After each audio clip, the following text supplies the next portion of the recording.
Radio Italy, Adafopa Radio Paris, G Live Radio UK, OPD Radio UK. Omina Kasiebo, Omkrem, ya addition mo etb. And some of the bay Jack Toronto and you be no hojuma. The marketing biddy. Na any Jack, Eddie two essay, and na mamono said ye impunctuo akwaso ewo ye mamu nyina ejina abefu ni mudie digitalization.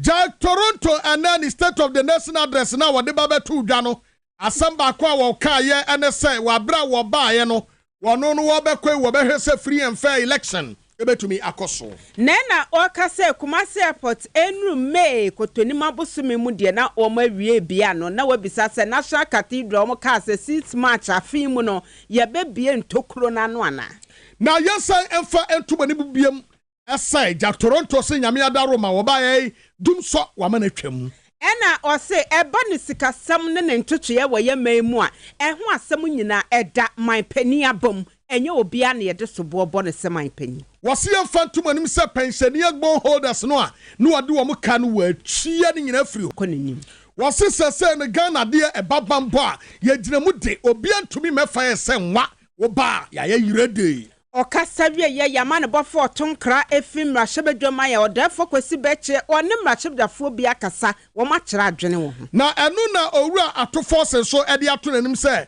be me na okwa ye mfew e wo Ghana ha kura so obedi mampani pen Nansa from English yaman from ohene ye wo se landguard fo eku wo mu e IGP dan Paris celebrity IGP twani bra be hwe wo ensam no e bi ka na mo bete ewo Kasiebo emu ye live ewo Facebook Power 979 Power 979 TVXYZ afa Facebook wana be posting man na manfo page Kasiebo bi ebunfumpa ewo ho share link no mafofro ensa enkabi enyuma kwa wodo bi boye chidom ne de Kasiebo bremo Class House Electronics emphasize momo Let's Talk Educational Consult Amuzu Herbal Clinic Samara Company Limited or the Kel Toothpaste Aba Afe X Natural Mineral Water eso eboye chidom ebomu Ruta Natural Products Little Judge Hair Shop Kowa Mixture ne papa pa kojibi wo ho Medimosis Clinic and Hospital Power Specialist Herbal Hospital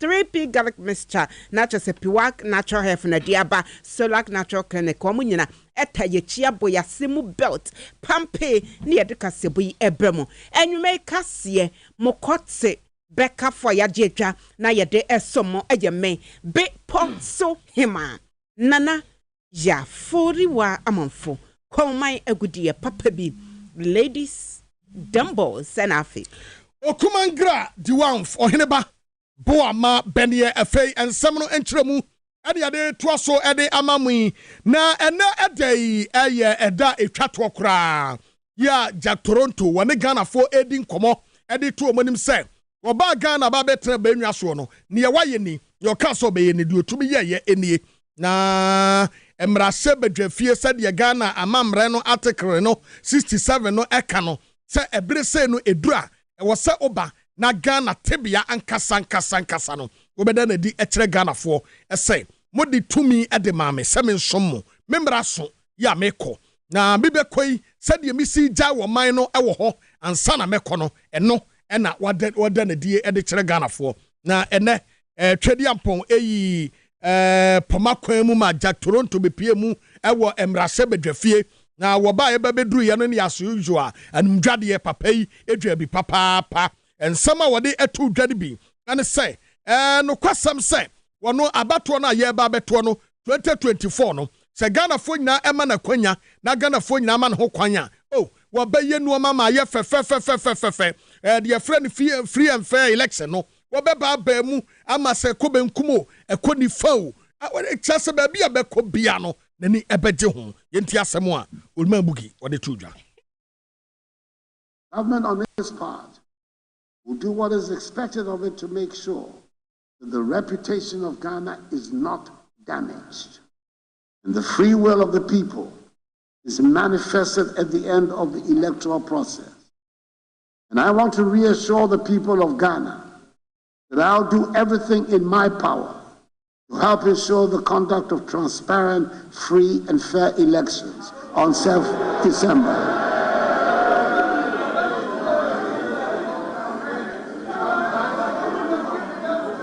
I have confidence in the security services to ensure that those who might want to cause havoc or any kind of mischief to disrupt the electoral process will have no room to operate. And Jack Toronto SI Etwasubium say a breadru. Yes, say no abato commissar e was say when the political parties a Ghana nyina a kabom a year juma said ye beya obi area obi betumi afre ni nua akata ne se menua wadi nkuni mare inti eno ano no e ba ne saa e beboa amanije abagana. I ask the Electoral Commission to work with the political parties to iron out whatever problems there might be.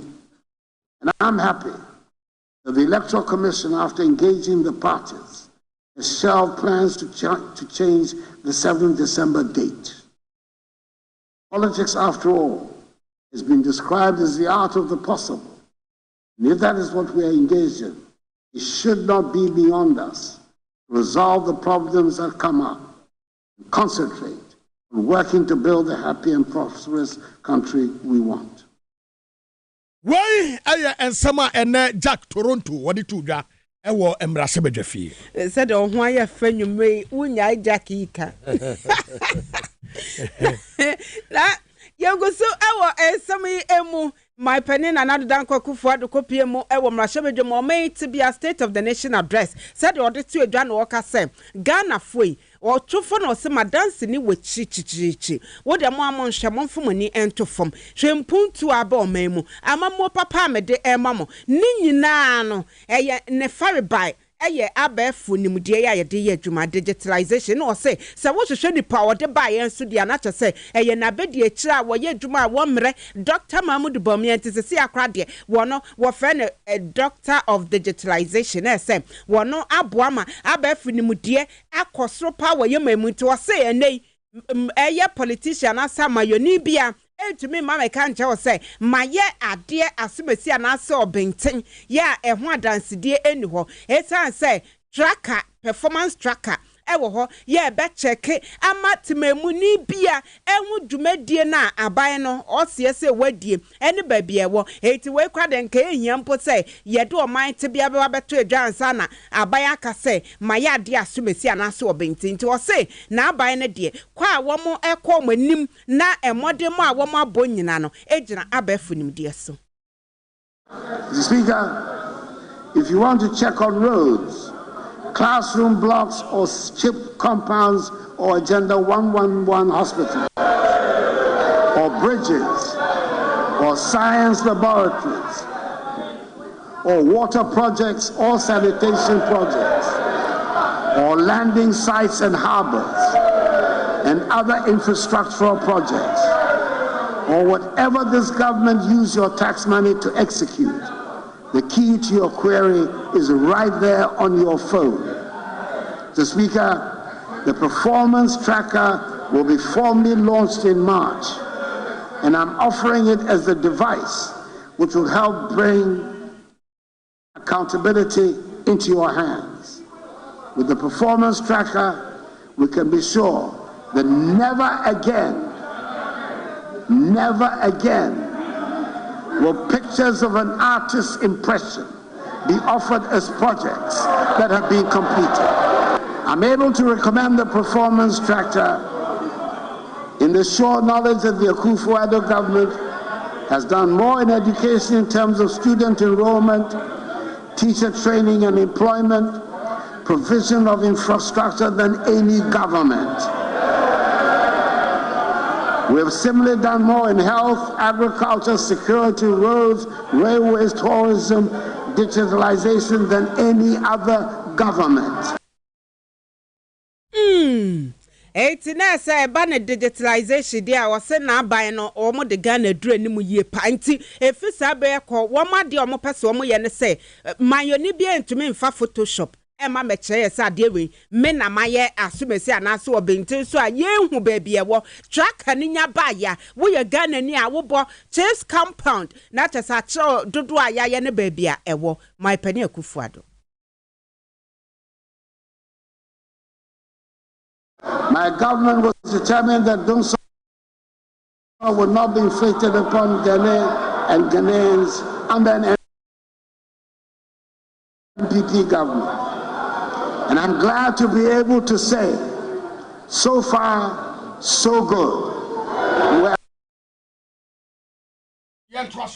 Ni enkomo na omampani akufado ne nsem a woka no etomre bia odika de woka o de yoka tro mu de yoka trend isi no etomre bia odika na se ukọ green book mu a ba bi wo ho a eye art eno na wo bi wo ho a eye no kre because adwuma no a wo ye no ba bi a wuduru ye no ene na wese wo de tum ba bi wo ho a eye metabisa se so se me fa NDC green book no ayem bisa se president Mahama nuoma no awoye no ade na DC ni ba bi ana ana na nipa bi ni ho a wo camera obetumi atwa se omo ye no PDF wo upload PDF na we picture ni bi wo ha asa jama ye de Nokia 3310 ni try what chasani na ho who the kind of picture nipa ni try ye kra de bae Juma wo ho esem ye won say emi bi dollar se kogina ebitifi won is a referral hospital na omo ye ema otwitwa ahunfo ni de beto obe wamafo se intade we wo ho eti ebre wie du say eniema papa ne ye no mo betwamfo ni yie akira manfo ame ate ase no na enkoba say photoshop bi keke na emomade ne wo ho ne ye ka ho asem. Why? What had dreamed of? Yentran crying kwan so enya manyo. Debi. Na ena no committee aye forming crying for nkwan. Say ya mu tumu to say ya na ya mu dinyo. Ka Ghana ho ana. Say ya mu ye denyo, say ya mu tumu to say ya na ya mu yew, say mu tutumu sesanyo. Ya na ya mu nwa. Eh. Obi e de communication dia se nsa tenkran ha. E na woto ne nsa fra amafo se twa picture bre me. Serious. Na mo akabrofo wo de ata ho ne kabrofo akese se ye de brofo wini elections a. Me na na kwafu ma fe no aba na koka brofo no kire no so te ase ya. Ya to aso na ye ni nkomo na na do dan kwaku ado ene wasa kwa kasa. Na ne kasa mu no e na Jack esan e kire mu se no kwasem ene se obeba no na ade ba ko e ha Ghana fo pa e dum so na wo ye na dwe se o sa dum so we me ba me yi afri ho ampani ampa ne nuane ampa wo ba ye dum so wo yi afri ho ene wo kire mu se wo beba no na eka eda ho eye 1.6 billion omuro mu ano eno mu se se kan kra no enye 1.6 billion eka no eye 1.2 billion dollars ama sa kan nyina no watua am wa save Ghana 400 million dollars. Hooray! Yentie nana. My government was determined that Dumsor would not be inflicted upon Ghana and Ghanaians under an MPP government. And I'm glad to be able to say, so far, so good. We've managed to keep the lights on these last 7 years, even in the midst of a financial crisis.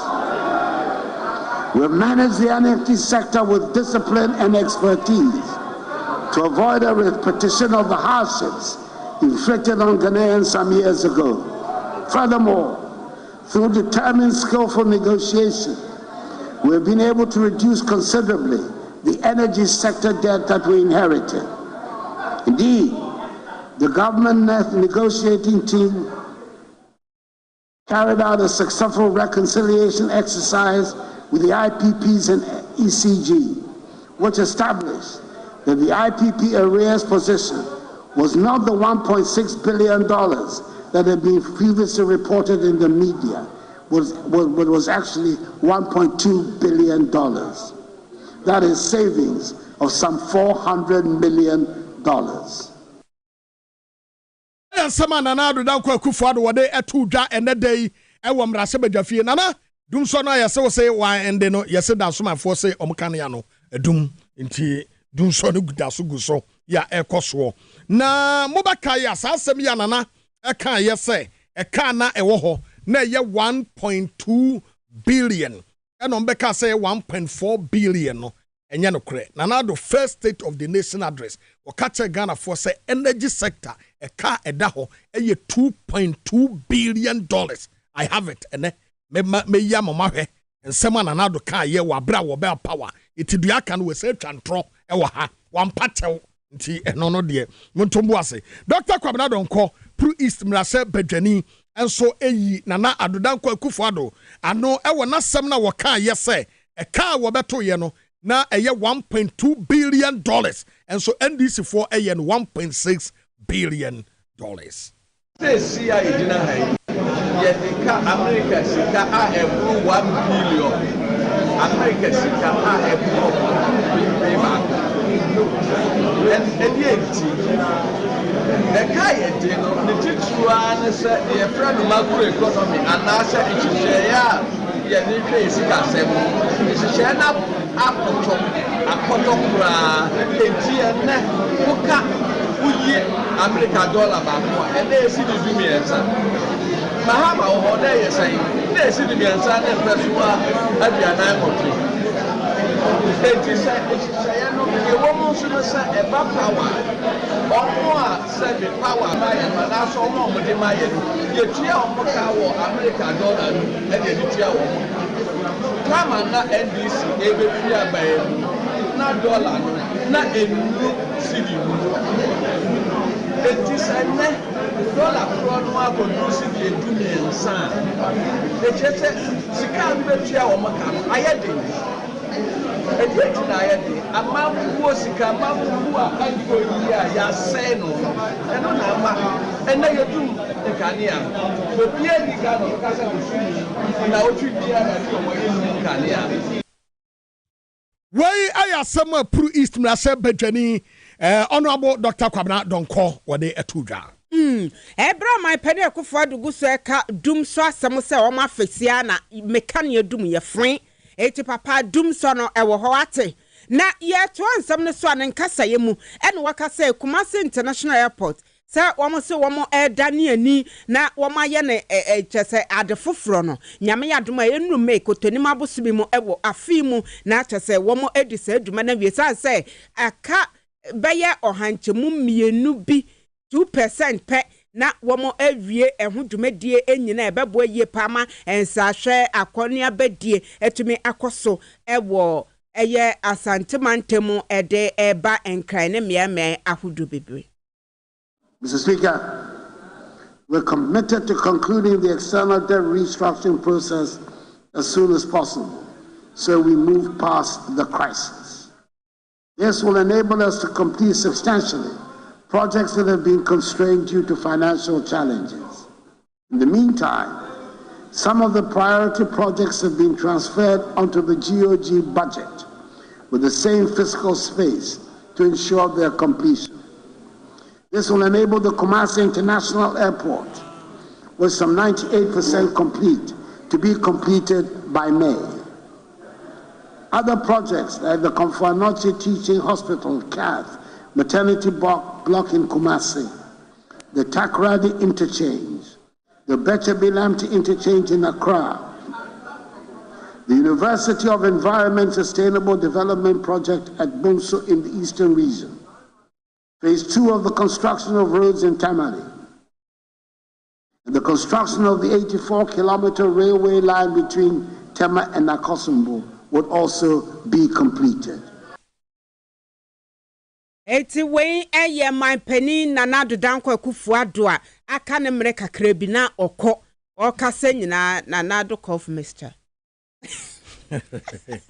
Ya trust ne ni komo na asem biasi wabra omampani ene okasa aka Jack Toronto na ni abre ya wokasa otwa ntrogum na wokeka de enimu ene na sefo no ena wosan ababeka biem se won se pensioners no na womota epekete pa se womo esika ya akam na wom sika omde yakwa akoto bond omde koto omunro aban se woni sika ntu ntumi ntua ma won ama eka no eba be buburo wose saaka no efri sabre e de babesi ne mo se pensioners no bon holders ya na Dr. Papa da no yi wo se o ma pekete bi da bi eka ni nyina ne ya tua afri ho ama hoto aba nana tremu The last leg of the domestic debt exchange on 5th September 2023.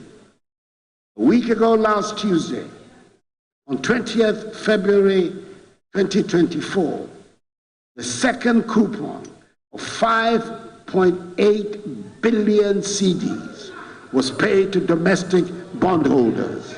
This is the largest coupon paid in a day in Ghana's history.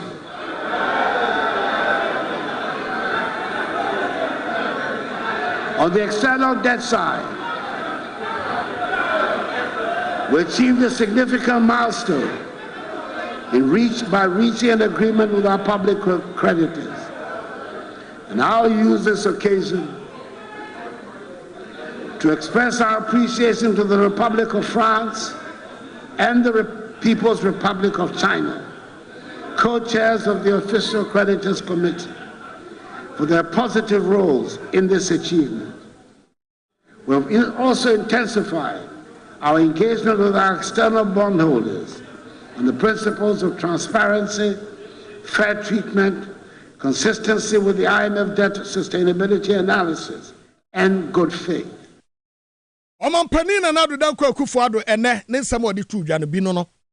Jack Toronto ensam yi emu my penina na do dan kwaku fuado e na woka se ebiase mu wo ye pani a papa ba je bolbo bone so ba je efa bolbo eti enem ahoche ya ye hia e wo ye man mu sikasem ntoto ye bone nyina no wo je saa ye ensem no e de bone bo se edanabom ane wono ana ye de ho sobo no ebebo no e na woka se na aban eguso ye de omo betumi bi asebe ya eniema ebegina yie e de ama Ganafo enyina na mpo ye nhwe ye wa ahokyere nyina mu ye aman ahodo mo ne ye ebohye wo hawa yi unity e wo ho ne abantugo na de enso ye no ebi entumi ensi e wo ye mamu acha se achia na mu yesa bebu nyina ede wo sanso ka se bible enyumakuo no wo mo ade akade ye se fata ama mo sebe ya ebe hye mo de na ma mo dwumedie mu ahyekena. Under the Constitution, the executive power of the state is vested in the President of the Republic. He or she is the executive. There's no ambiguity about where the buck stops when it comes to responsibility for what happens in the government. It stops with the President. He or she has ultimate responsibility. It would be an unwise president that would pretend to have all the answers and refuse the advice of his official. But the fact remains that the president holds the executive power. The cabinet, the ministers of state, all act ultimately in an advisory manner. Of course, a member of the government might take an idea, be it generated by the president or the official or a committee, and turn it into a huge success. And the honors will be clear. We my penny na nadu dankwa Kufuado yanko masunko di nkomoto yene bua mu mrahye bedwani Honorable Kofi Adams eni enkomo Honorable ya mwakwa de Power TV XYZ tanyume no siabem Kasiebo so ya mini aba meje ya witi for enyumre yada wase adaje wanya de amaye na sade my penny Kufuado ka se wo ye kendini a wo how ba wo take full responsibility edema esa wo how na aba papa nso ba wo gini nyina ebo obo eti na aban eguso de niema egu akwan mu esebe ya ahoto beba de ese ne waka ni nyina ene oman yi tibi asade te a wo de etu edwa ese ye bone tofa wo hu ne sen ne nsem oka ye no ano no. Well, ye beka say niema ehia pa se osema Oboso ni nyinano uyini episo one carbon asset. Oh, ebi the same. Yina nim say roye ne katasisiye adware. Ni nyina kahunti ena ene ye brei enye COVID enye Russia e Ukraine. Eye proye eni katasisiya adware abai from onuankasa mampeni we are not one to the last appointment. And no, and the Amane a ye pray. Nka ebe ya gin say, Beka hu bibi. Aka try ye say, Nia me hu enti medin sisei ato ho a me be dwuma bi afa saa de no na so yanti bibia enu nti wontumi so anka bibia anfa edwuma enne a ono ankasa ne suspicion a wafa no the report na odi aba no trese nipa beye 14.7% wofa nipa oha 14.7% na omunye den enye juma enye youth unemployment no fra akoso beyond even 30% within the youth bracket. The general unemployment no 14.7%. Abra na obebi ade no na say kata o munye juma enye generally na just 8.4%. Less than 10%. Ye tu ho na mo senka ye de beba from. Nanso ene esoro ena akọ. Koko aye koko a ye de ahwe o meyi saa e de abedru time a ye hand over ma na do dan kwa fufu ado ni NPP a ye de beye 920,000 metric tons ena ye de hand over de ma no ene omo brekra se omo benya 400,000 metric tons 400,000 omunya even half of near yedi share. Meanwhile also ikane nyama abe share President Akufo-Addo Dr. Baumia Mensa because the oil spills inu abeka bakwa free President Akufo-Addo the mienu abeka ho a ye juma fully in 2017 and the onwa no be ya no so faso plus extra etuo bia ewo ho a edi ewu sika edi boa area of energy that ye ni na we say ye de kai dan so in the mine apro and crofosika kra omode ma abai si mon fasika membrem na me kefu na later mu hia mu ade a mo aba beje nkokora ne mbrewa na o se o mo ko demonstration wo Ministry of Finance kransa na yi ti o mu asen ebinu mu de no ye no domestic debt exchange abesi ne no o mu nya o musika ebinu mu afa wewu any proye katasihye akese schemes a kashisha to ho o mu etiki dia wo ti a na wo je se ya adepa nanso na ya adeboni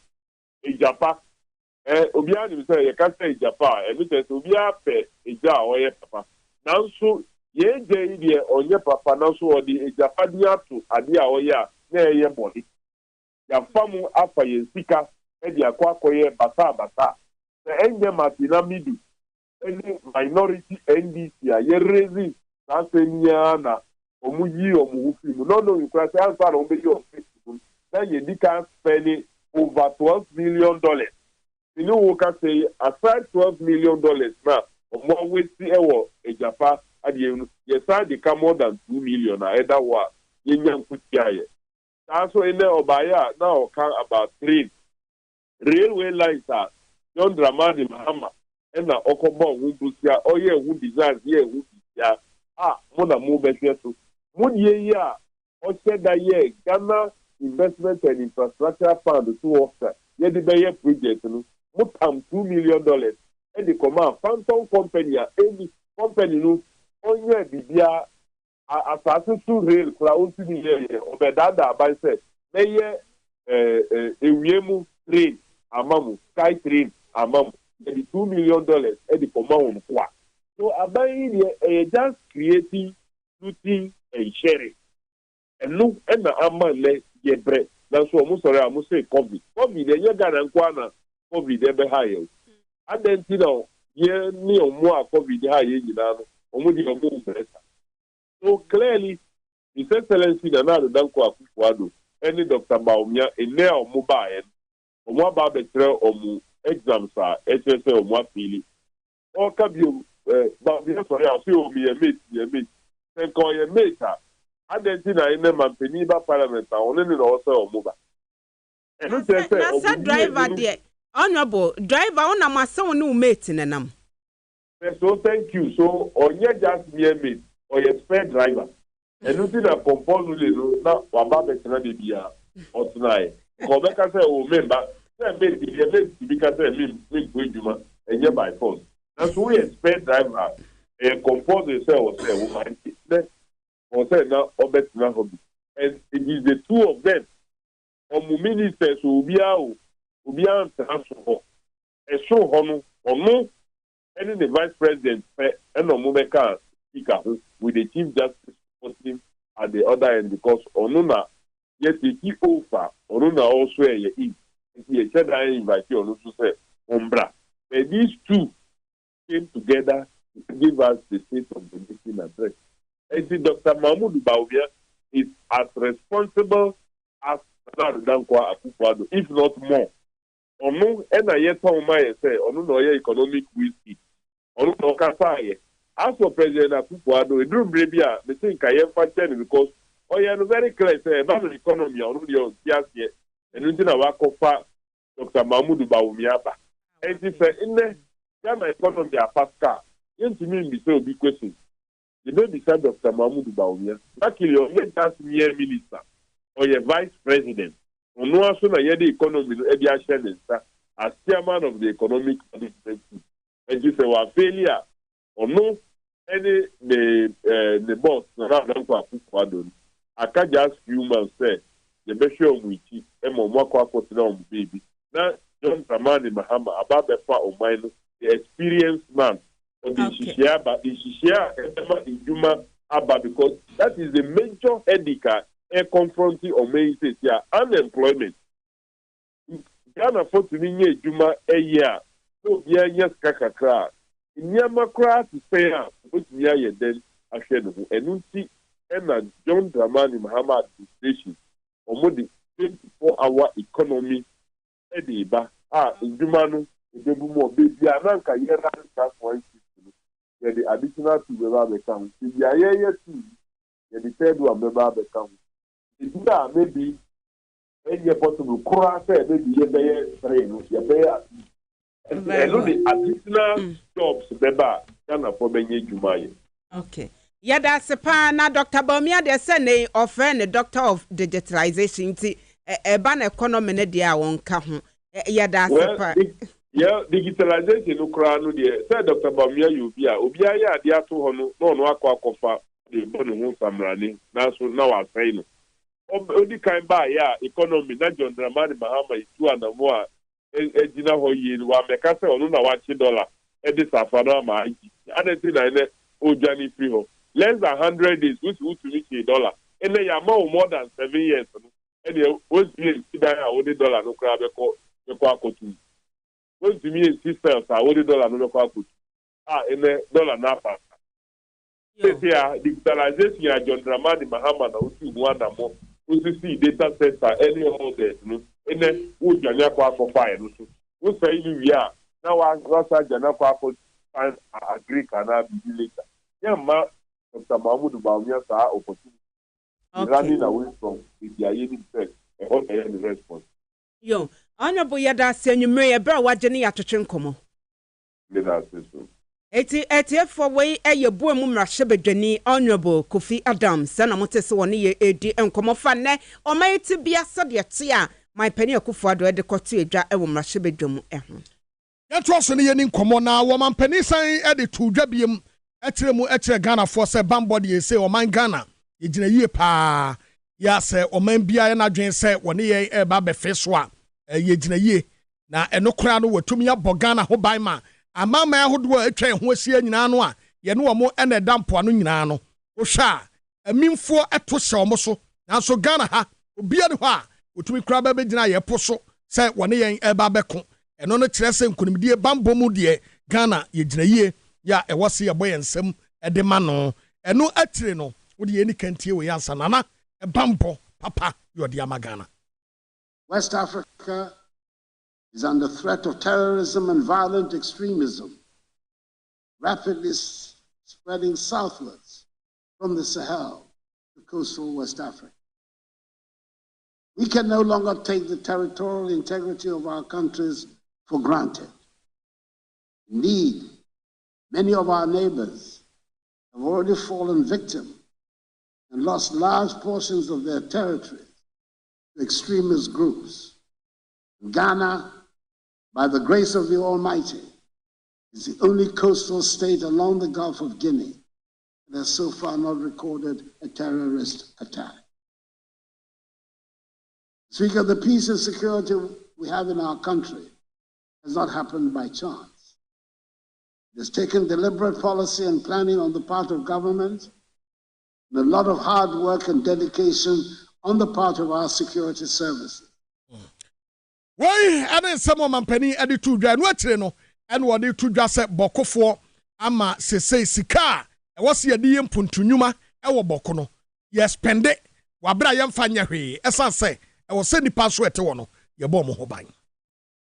The changing image of the police is perhaps best exemplified by the dramatic facelift they have given to the frontage of the police headquarters on the Ring Road in Accra. It is beautiful, and I recommend it to all institutions, and indeed households. Whilst we're spending time, money, and energy and lives keeping the country safe from external dangers, I must add that it is a matter of great concern that we continue to have so many chieftaincy and land disputes around the country, which tend to be breeding grounds for internal tensions and destabilization.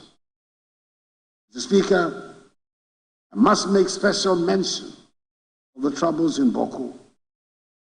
The tragedy is not only that a thriving and dynamic town is being reduced. Well, your company and not down Kufuado, not some of the 2 Josie Prosi fire no mamma, ye fair. As I said, you prosi a Jumano, a Musia Dennis said you prosi a Jumano, a Musia final, who should prosi 4 dino more pintina, Sape pen a prosi a Jumano, aye. Until Obesre say security agencies no, will be a pintina dance. Any other state? Don't see a normal yebi. Young Kong Masonian Richard Kumado and Cotton Como. Yura! Yamakawa. Many Na your man penny and not Danko Kufado, Winya Daditi and Kakra. And we can't have this. Okay. Security, yes, I see from Boko. Na Boko was Sika was spending a hono. And yes, Sika Ketwa. Sika de Ura Bokono, a quahin, a quabambum, a qua etrium, and yading, Wadaro Matremue. And some people are benefiting from the conflict in Boko because Sankomo, ye didn't rebino. Okay, exactly, because some opinion can say yes, as a guy Boko, and the question I have is I say 1 month is going to come. Now then, I expect as a result. But what I think my opinion could have done, say, we could have taken a sharp trip to Boga. Some person be call Boko Nenka South, me call Boga. No, ni Eastern Regional, Upper East Regional House of Chiefs, no Koshia. Now, from the chief's perspective, no, then creating issues, no Boko, tension was through up to today. Because of my opinion, we need a chief of commander in Ghana 40. We suggest in a community power Boko without recourse to justice or whatever. Police, they are struggling to maintain law and order in Boko. The citizens of Boko, they are not seeing eye to eye with anybody. And to top us all here, a passionate appeal as the leader of the country, commander-in-chief of the Ghana Forces. Then what my brain tells me is the president should have taken a deep trip or a quick trip to Bogatanga. Some level of interactions. And also to me, my attention, you call down Kakra. What will happen, Saman Penny Kobokwa? They are not true. Because I say, at the end, I had any political. Because I had any political.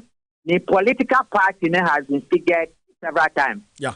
You close it down for radio stations in Boko. Sure. I'm for boy for papa.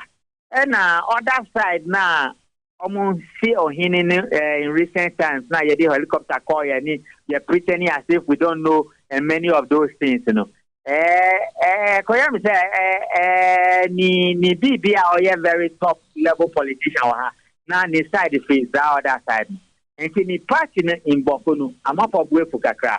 And just close up the Koboko. But at least I want Koboko now, Koboga, okay, Obeka President Kupota, one Koboko. Because of Rosa or Koboko, something will happen. And your Kobogakanga. And because Bogatanga is the head of the Upper East region, so it is better.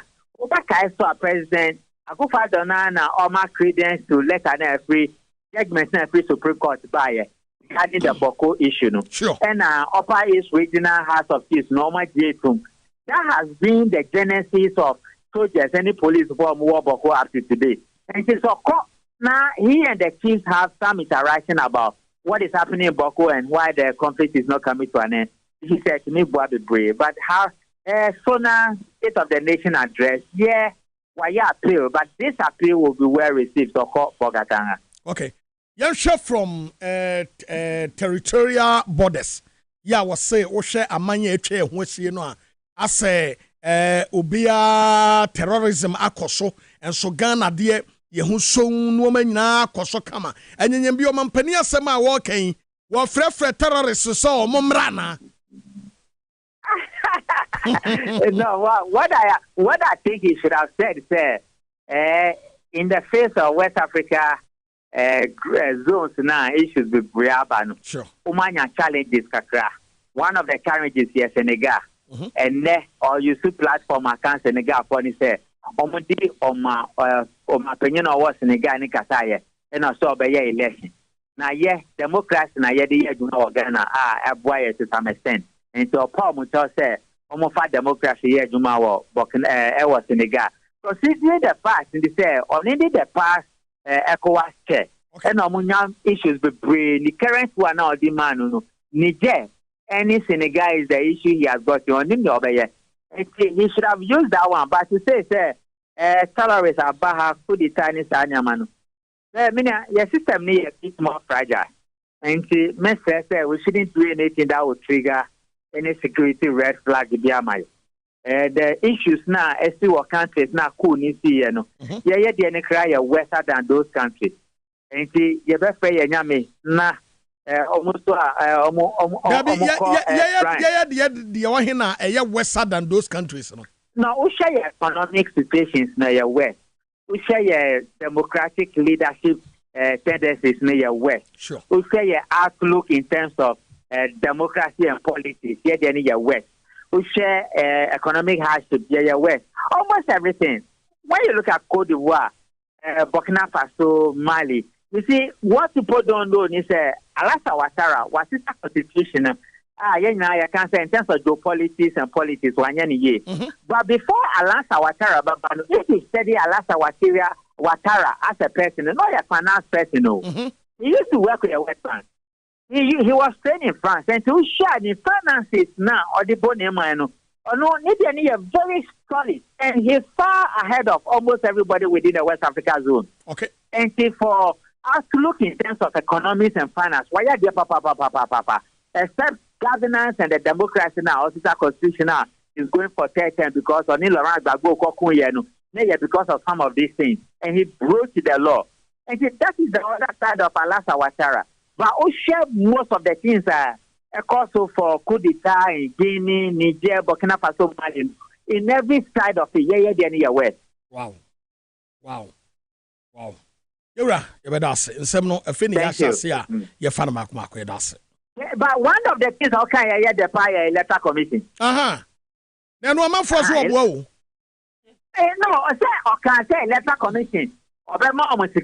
And then you be there. But you talk about violence in India, no, because of the violence, I should have addressed the issue of Techima South. Yes. But one that makes no mention of Techima South. He doesn't mention the colors, spillage of the dam at Mepe. And he knows this kind of more resources media. Now, I think it's in the right direction. But other ones media. Now, Mr. One Kanye or talk at yeah, that's you. Thank you. Openi Richard Kumado, a security analyst, and I am Mate Ninkano, and Yafa Enoma Hodwa ya Ekoso no kwasem. Say Omampeni na na danko Kufuado here the state of the nation address now they buy no. Major issues confront to Ghana no. One can wasem. Oshegalem say ya. I say issue any answer one can wasem. Corruption no ko anu ko yeso no ko boa papa yi take full responsibility papa yi anka ho asem wo hwe cocoa sector ye the backbone of the economy and said yes ye guo by galamsey activities one kan ho asem wo hwe a lot ensuo ya wono ase da bie ye e me ko yiri fa voter range for one kan ho asem even wo mo say twa sika so mo de be mo sika no so a enkoye fafu ayegusu e presse beba my penny amoja won sasen ye ka se moja won sa techiman south once well last state of the nation address I can so kan wasem na se moja na e kasa no enko do bo ne beche wa nanso wanka ho hwe na wo be ka che say wo be boa ma free and fair transparent elections akoso yes da agi wudi yasro wumu wo ko wo so hwe say free and fair be koso masa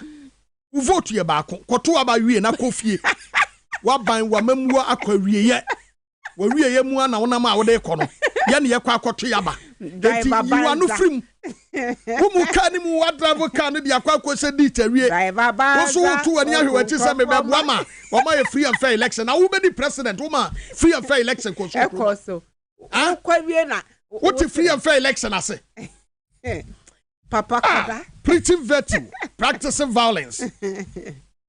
Young first day more doom farmer class house electronics. Na young country almost see a domase papa. Esan say a new man crofway at their bedroom a dosso. Showroom. Who wun to me pie when I make catro. Hey, when you saw a dear fair, who class house to me pie, a dear no. Almost see no ma bebrebe ho no men kan tell say oba now beto air conditioning auto fridge auto blender auto gas burner any stove ne nasefo no a yesa chewade ka ho itibra na betibi ma enije into me emra bra showroom ho na bra beje ode ma enije emra obatumi ne wo mo akasa e was 0598 90 2908 0598 90 2908. Kel 360 toothpaste. They the best. They be amekase o sin. E sin no a wodi pia koni pemu no. E man aba no pe omo hwe o sin o. E na minu ya ban to oba mu aya o sin so apro sa no a wodi nam krom eye. Oso sin apro sa. Eye me be se doho na wodi nam krom eye. Eti mutwi twisen no na eya na enyewa paste na wodi twisen no wotwi ni sen e ma ne nye fita eya na enye program a eti na me kan for kel e dia ma o se wo wura ba bia kasa ope kel fe no na fatwi wo sen wo se be ye fita wanu be hwehwehwam e be wura wutrim ayi trim nka eni trim yade nyina firi ho ama ho ato fra mo 0246 864798 0246 864798. Ruta natural product.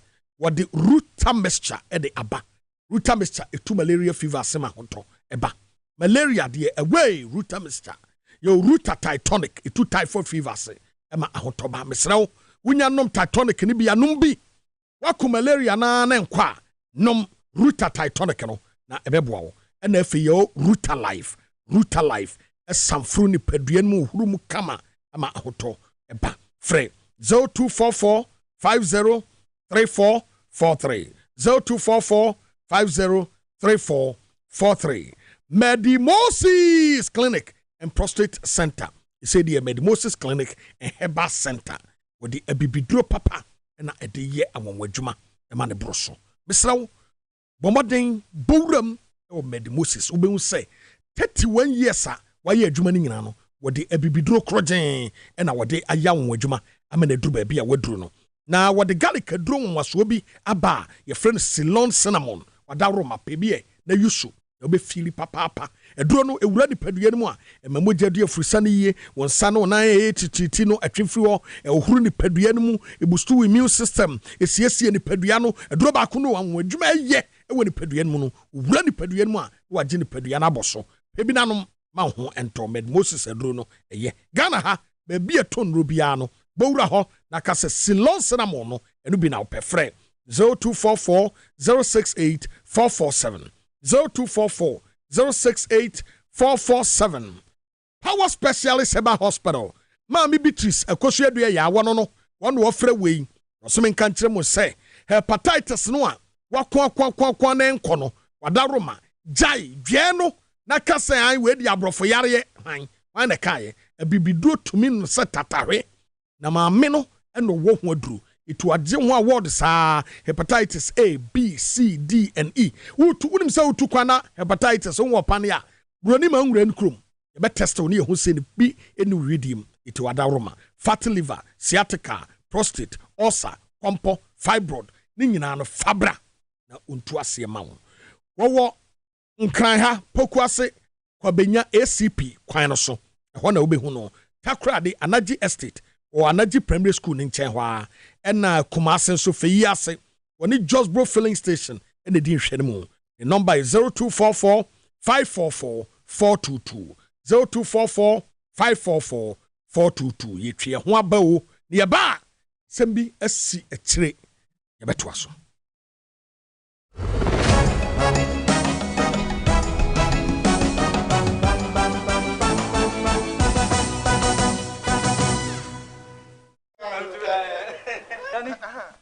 Misi menana no aguru pasa abi brabro tibedu himle no abremaye. As for me, I take very good care of my grandkids. They grow. Na yes, eduru mre bi kra na. If I not me dey, omo be me so weekend. Hey, mumle. Memre. I don't think I'm cattle. Ya no med. Also, you know, ebesi so kama. As I stand here, the doctor said my whole system has improved very well.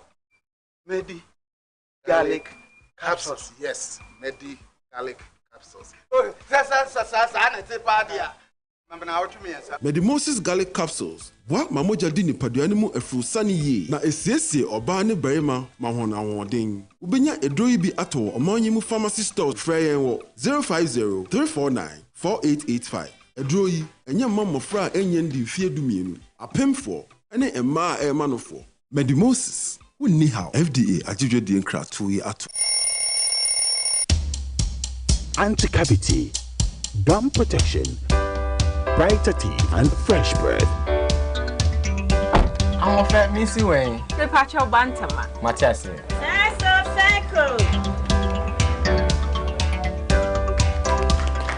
It's her smile, the fresh breath. Me Jidi say we use Kel 360 toothpaste. Some kind. Kel 360 toothpaste. That's Kia. Kel 360 toothpaste. It's a gum protector. Onim Jom Kasan. Kile Kosen. Kel 360 did the way. It's cool mint. Gives me fresh breath and your confidence booster. And you will see so feeling kika when you know Kel 360 toothpaste. Happy smile. Kel 360 toothpaste, anti-cavity, gum protection, brighter teeth, and fresh breath. Kel, happy smile. This advert is FDA approved. Say me name dey me. Me nante kakra na mabre. No one me ni subrim. Me nan ni na ititriti. Dey bia wo yale.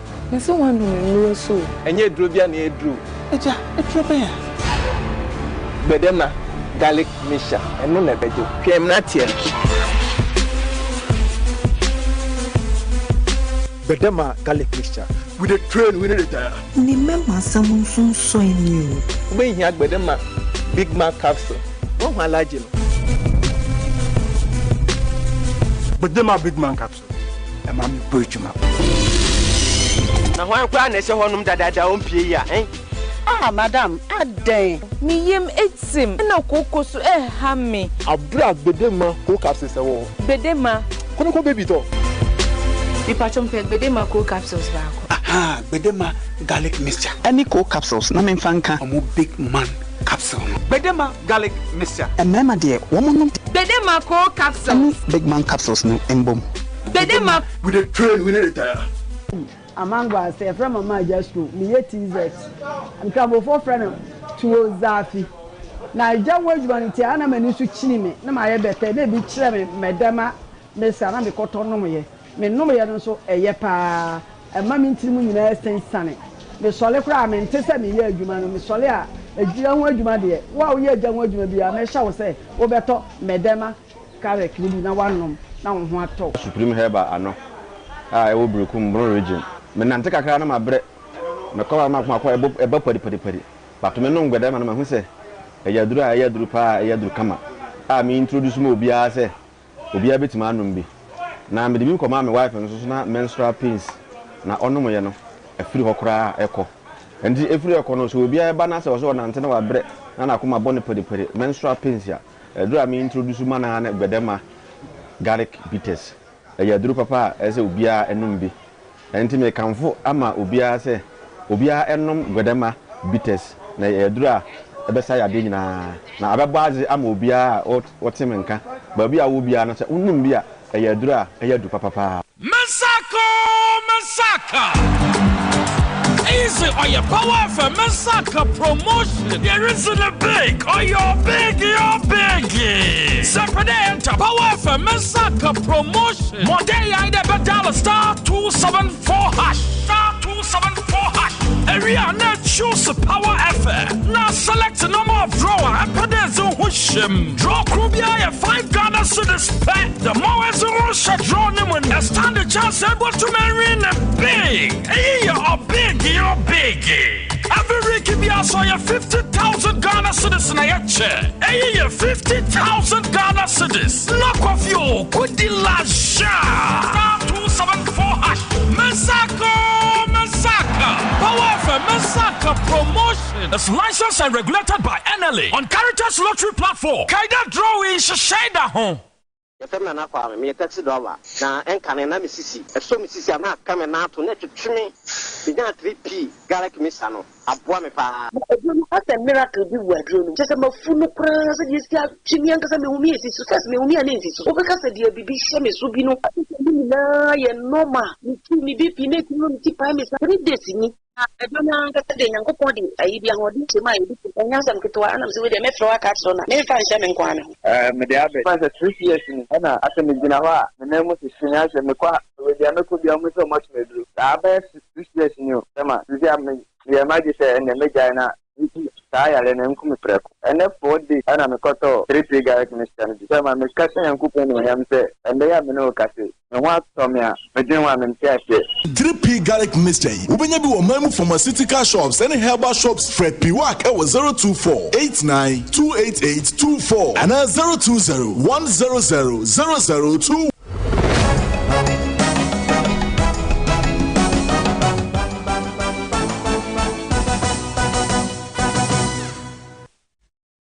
Omade shema makwaba de Power TV XYZ enyume no siabrem Kasiebo so ye to ansam no so aman peni na nado dankwa kufu ado driver banza ene wode ne nsam kwoto edwafa Ghana tebia eho ewie ye no mahwebedwafo bi etra adwene ewo ensam ode beto edwa ho omochese ye hurodasam ene oba ebekan yama ne bofo ya wotonkra efi mahwebedwom emaye ode fo kwesi bechi wone mahwebedwafo ni bikasai. And anybody tell me anywhere where you can take gold and go and get oil. Anybody, you tell me. You see, don't let these people use jargons to confuse us. What is the implication on our gold revenue? What is the implication on our gold export? That's the question we should be asking. This is basically a strategy to use government institutions to bully our private sector. Period. Ongoing project I hear you say the story and he mentioned specific massive all the major infrastructure actually 8 million. Then he also went so very humble to admit that there will be macro private challenges and they are beginning to get themselves out of it. For me, it's massive. For a long time, I'm very impressed. The biggest disaster I see our Ghana, many Ghanaians have come to the aid of the victims. The spillage from the Kasiebo dams by VR. I've been able to say 5 months down the road, Ghana for the fellow compatriots, or multi-tent, to say refugees. So far, buying any year in terms of their resettlement, in terms of their compensation. I am in 1 more year. I'm totally shocked. It's unbelievable. Say, message on the state of the nation. President Akufo, he didn't find it fit to even remember the plight of 40,000 Ghanaians and say something about this disaster. I think that it is condemnable, it is totally unacceptable, it's unconscionable, it is insensitive, and it is the height of the election of you. Galamsey. Eti when yamra shebidafo bi honorable ama kofibu honorable kudita blakwa no dom pemu nyina mote wo nkasa odefo no mo kasai na na sansem yamu no na yewra kese ato forsen e de atu dwase omampani akufo ado no kwasem sa hopeless state of the nation address awde abai okwa yemfe woda e wo Ghana ha afenyoma kenso so e kasai. The unemployment situation in our country is at a critical point. The Hansard will record me today. Mr. Speaker, the state of our nation is hopeless. No wonder that an ordinary Ghanaian, including professionals, are leaving our shores in droves. A vote for Alhaji Bawumia is a vote for President Akufo-Addo's death. Mr. Speaker, to conclude on this matter, Ghanaians voted for Vice President and are paying for the Vice President to support you to succeed. Mr. Speaker, you cannot fail, if the President cannot fail alone. The President will have to fail together with the Vice President. So, Mr. President, you have failed with your Vice President. Considering the situation we find ourselves, we are down, but we'll rise again under the able leadership he is providing and the future which is assured. Mr. Speaker, considering the situation we find ourselves as a country, Mr. Speaker, we are ready to debate this message now. However, Mr. Speaker, as has been the practice, members would want to prepare. And I noticed that the minority leader was jotting down a lot of notes. I need to remind him that I have with me the 2014, 2013, and the 2016 State of the Nation Address. And all of these were full of lamentations. So, Mr. Speaker, I don't know what he was actually jotting down.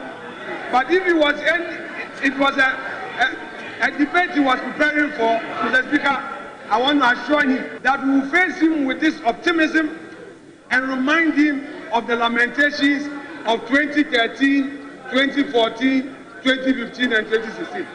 Okay.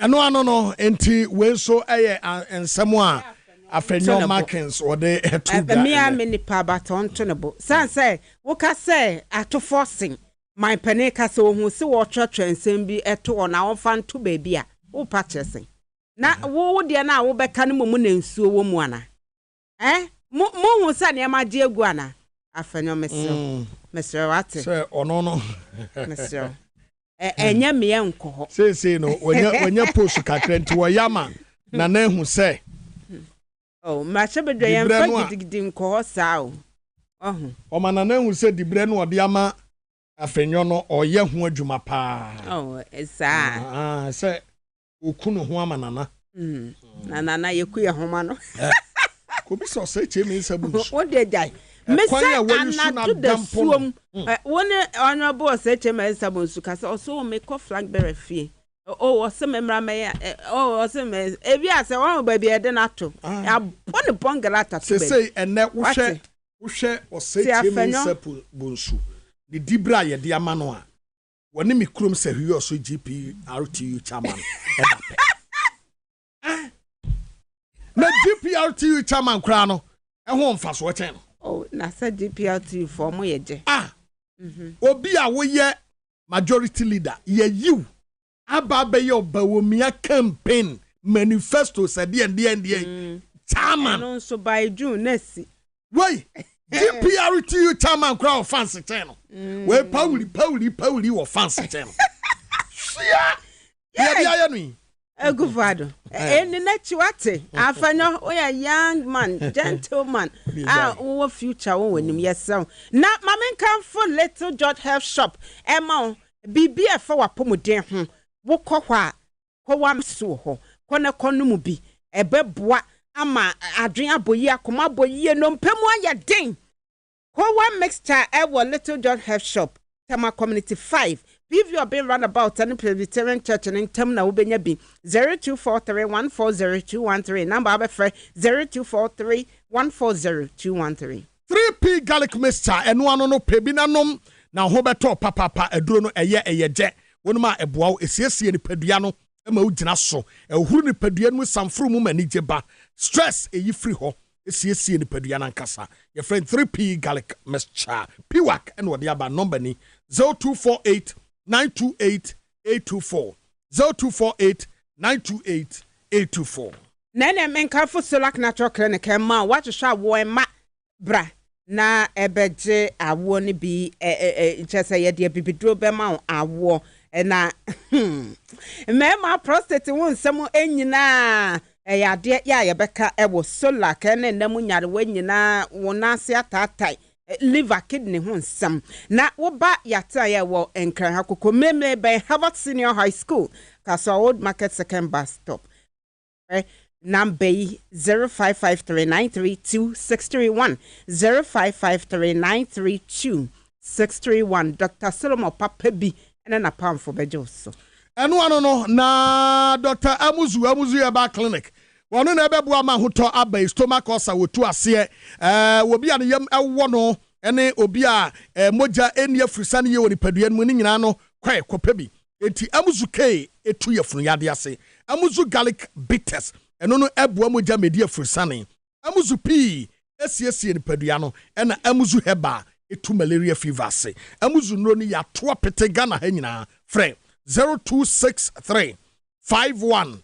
0246 35 1107 0246 35 1107 and talk about the Spanish garlic mixture ne capsule saba no mo bi wo bon sauti ya wom sa de bone abenipeduam wo jonson tentem wo nasia peja edru ebeboa wo eno no Spanish ginkgo capsules ema yenyine koyechi enti edebia wo look young me pacho no mu bi ebeboa pa wate mamoje di afusa ne yenso wo betumi afre number ne duduo mu 0266114111 0266114111 Mayemuram ne enkonkodi enkomobiem X natural mineral water so simply natural wadaroma ebia ne nsuo no de eye wonomo a eboawo emu ohwam etinum bi wo betumi afre mu 0596 273546 0596 273546 let's talk educational consults omo beboa nkwada no omunya between 6 months and they call 6 years no a hwa na woso do omko omuni vacation bi enti akwada no osu ha adwen no fa ne call let's talk educational consult na womo enhwe no ema manage emra womo ekre nkwada no ade bebre entrepreneurship public speaking technology and art ni nyina no omo kire omo nti fa nkwada ne call enne na emo wo tesi nungwa estate Mango Street wabeleje kuku municipal assembly no the number is 0249 069 821 0249 069 821 Amade Shehana sama wodo ebo ano de bremo anyume se Power TV XYZ no sebem Kasiebo yesita woso ye dubia piesie asedan komon ama poma checheku akua krantema akrakofida ako afe afia pokua Prince Ella munyina moboye chidom na Reline Sofo Prince afe kofida boy Raf eno amo eka wunyina eta yechi ene yede ensem ebrem ohene ba ye beko na emomu no Sam J Fashion menkanfo emawo ese wo pese wo ko dwumadie bi na atade ya wo behye ayeden ama bra Sam J Fashion na ye wahu atade kama mepacho bra yendwa wo star ene na stars